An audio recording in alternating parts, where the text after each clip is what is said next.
The PYTH network airdrop has happened. This is the most exciting token airdrop this year in all the blockchains. It includes lots of blockchains, I think 35 or something like that. But you're probably wondering, what is the token? What will it be used for? What is PYTH network? And if you kind of knew, what is an oracle? So I'll try and take you through this quite quickly. Let's dive in. As always, we're at Twitter. This is PYTH Network, at PYTH Network. There's going to be a huge number of scammers trying to scam you, so always refer back to this actual original Twitter. This video is from Solana Breakpoint, and this is only 12.5 minutes. I do suggest watching this. But just to quickly summarize it, PYTH is an oracle. So what we have is we basically have data that exists in the real world, such as the price of the US dollar, the price of other currencies like euro, etc. The score in a game, like a competitive NBA game. All these data points, the weather, all this sort of stuff. And there's no way for it to get onto the blockchain in a trustless way, in a way that can be, of course, trusted and then used by that blockchain application. So what happens instead is oracles came into play, and what they basically do is they found a way to take this data, monetize it in a way, and also have it as a trusted version. Now, there's been plenty of examples in the past when oracles have had failure points, or there haven't been enough points to actually check. As an example, Coinbase, maybe a couple of years ago, had an issue with DYOR, which is a stable coin, and it lost its peg to the US dollar, and then it reclaimed, but it was only on Coinbase. But I don't want to go over all those things.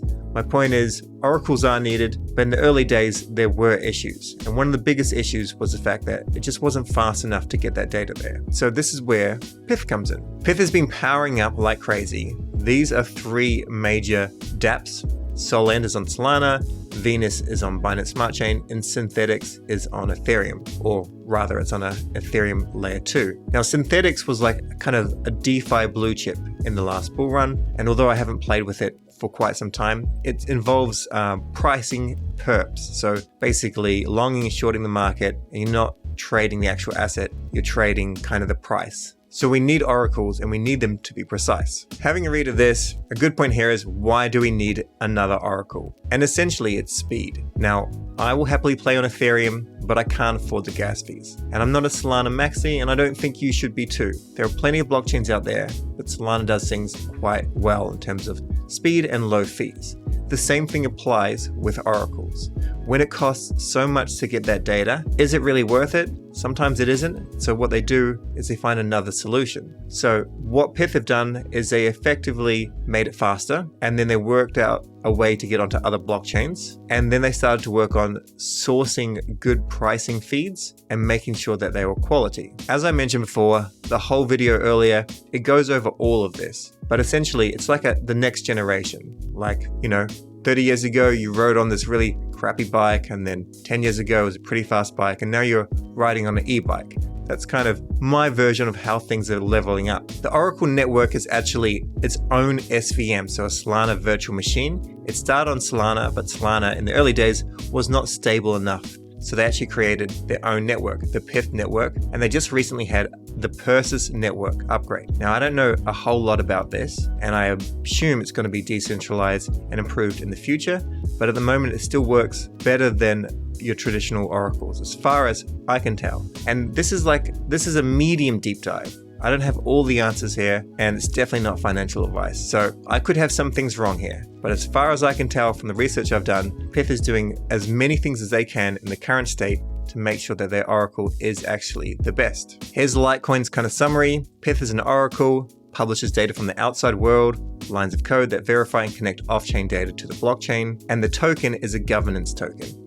So this just allows us to vote on things. I'll cover that a little bit more in a second. In terms of distribution, there's 10 billion actual PYTH. However, thus far, only 1.5 billion has been actually released, and there's a vesting schedule. This is not incredibly long, as we can see. By month 48, 4 years, everything will be distributed. However, when you look at everything, there's only 10% that was actually sold initially for private sales, and the actual team, they will be making revenue themselves via the product. They don't have a huge amount for protocol development. A lot of it is just on ecosystem growth and publisher rewards, and then the initial community and launch, which was 6% of the tokens. Now, if you ever used PYTH network in some way, you may be eligible to actually get the airdrop. And this genius here, Z, he created this Solana airdrop checker. So I'll quickly show you how to use it. You come up here and you want to paste your address. So let's go up to our Phantom, jump in here, and just grab all of your different addresses. Paste them in here. I did show you in a previous tutorial how to do this. Basically use two windows so you don't have to close the Phantom wallet at the same time, essentially because you cannot actually create Phantom wallet in a full screen view. We can get all these addresses, but we won't go through all of them right now. I'll just add one more, which I'm pretty sure has a token allocation. Put them in here and then click check. This will check on the blockchain and it'll see if we're actually entitled for this airdrop. Now, if you didn't get this airdrop, don't lose interest. Let's just see what happens. So as we can see, we have two different addresses that qualify for this airdrop. So let's go and claim this airdrop. Once again, the safest place to come is straight back to PYTH's actual Twitter and just click here, airdrop.pyth.network. Agree and continue. Here you click any of your networks that you're using. And if you're a member of PYTH Discord and active, you would click on this. I'm just going to do Solana here and proceed and proceed. Now we just have to connect each individual wallet. So connect wallet here, Phantom, connect, and it just scans. And as we can see, 1,475 PYTH. Then we can just click proceed, proceed, and proceed, and proceed, and proceed. A whole lot of proceeding. This is a gasless transaction as far as I'm aware. So you actually don't have to pay any gas. So if you don't have any Solana in this wallet, you should be good to go. If I'm mistaken, then of course, put a little bit of Sol in there. But as far as I'm aware, it's gasless. Confirm. And it says we have claimed. Let's have a look here. And just like that. Now you're going to notice that it says minus $286. However, that's just because the price traded at a higher price as soon as it was listed on exchanges. That's really the only thing to it. So this is completely fine. And this is great. Thanks, PYTH. Now we're going to go and stake this at the end of the tutorial. So the importance of oracles cannot be understated. There's so much off-chain data that needs to come onto the blockchain. So as an example, in the future, maybe a year from now, there's going to be a lot more real world assets, and you're going to basically have the ability to buy housing data or buy a part of a house rather, and then maybe short the market, long the market. You can already do this with Parcel, which is a great dApp on Solana, but how can we fully trust that data? We can't.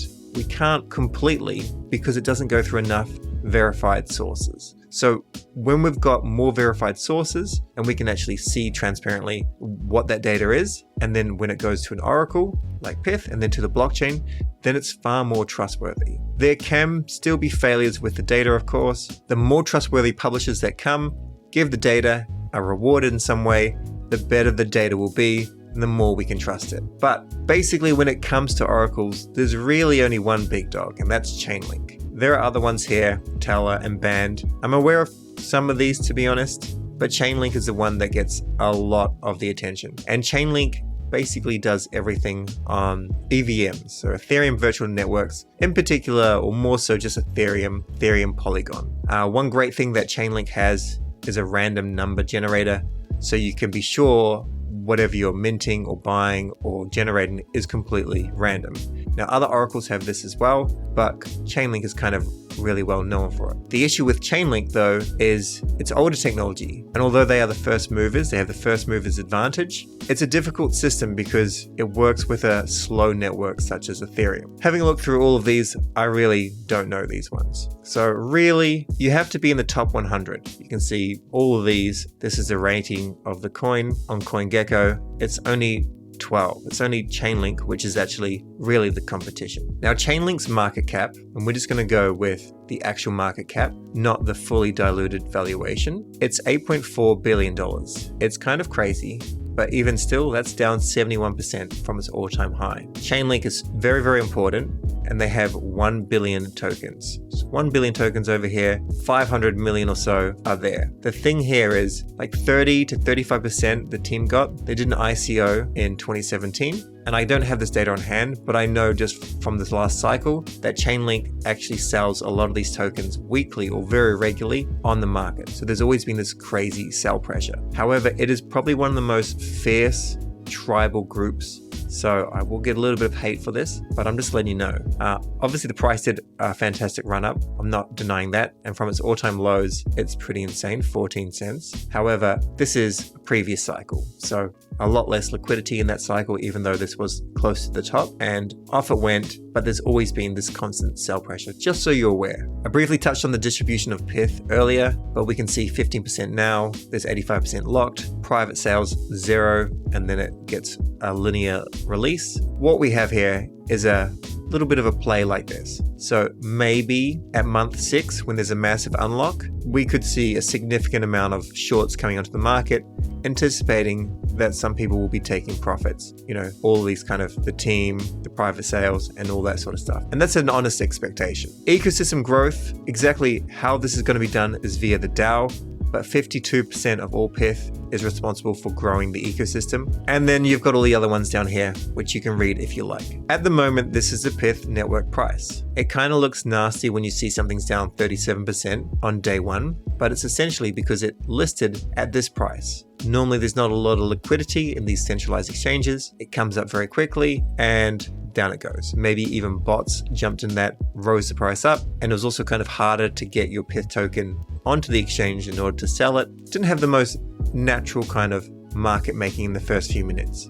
However, it didn't take very long before it hit 30 cents or a little bit less, and then it's just been hovering around this. So although this is the all-time high, I would say accurately about 35 cents is the realistic all-time high, and the all-time low is about 28 cents. Now, if you do the math, basically 1.5 billion PYTH has been sent out. The current value of all that PYTH as an airdrop is $500 million. Of course, if everybody's sold right now, there's not enough liquidity to absorb that. But the actual trading volume has been pretty extensive. Nothing crazy, but it's pretty stable. So now let's go over viewpoints. What should you be doing? Buying or selling or holding or whatever. Nothing is going to be financial advice here, but we'll just have a look and see what other people are doing. So NFT Doctor, who is someone prominent in the Solana NFT space, got $4.1 thousand worth of PYTH. What he's doing is just holding it, will not be selling the PYTH airdrops for now, and DCAing with 500 SOL. There's a massive tendency to sell your airdrop as soon as you get it, and that's kind of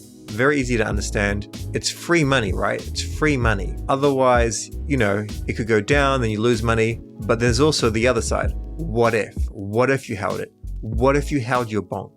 What if you held your Uniswap tokens initially? I'll quickly show you Uniswap. So back in 2020, anyone that had used Uniswap on the Ethereum network before a particular date, they got an airdrop.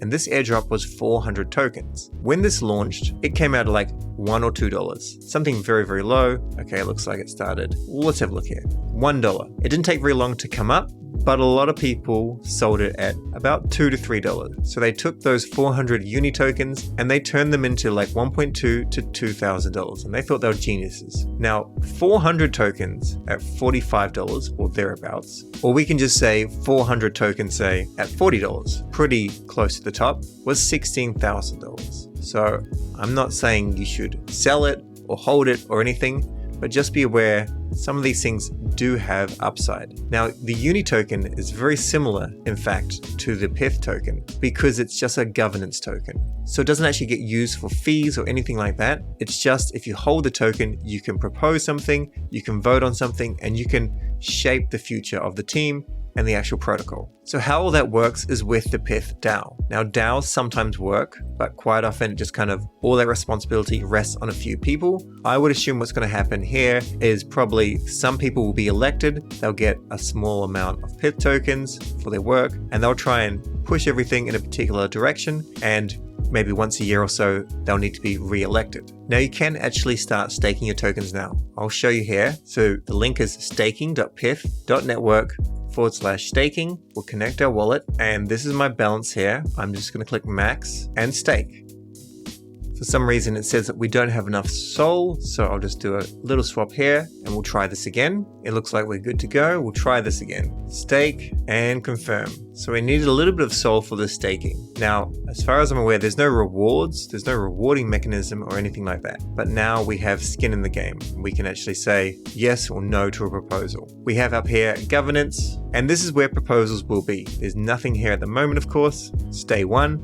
But when there are some in the future, I'll let you know what they're all about and then you can decide yes or no if you want to vote. Now, it'd be unfair of me to go through all of this without telling you about Chainlink. Basically, I'm far more excited for PYTH than I am for Chainlink. So many reasons. However, the Chainlink army is strong. Chico Crypto, someone I don't really watch or anything like that, he is very, very bullish on Chainlink. He's been saying Chainlink to $100, $2,000, $1,000. Probably it will be $1 million.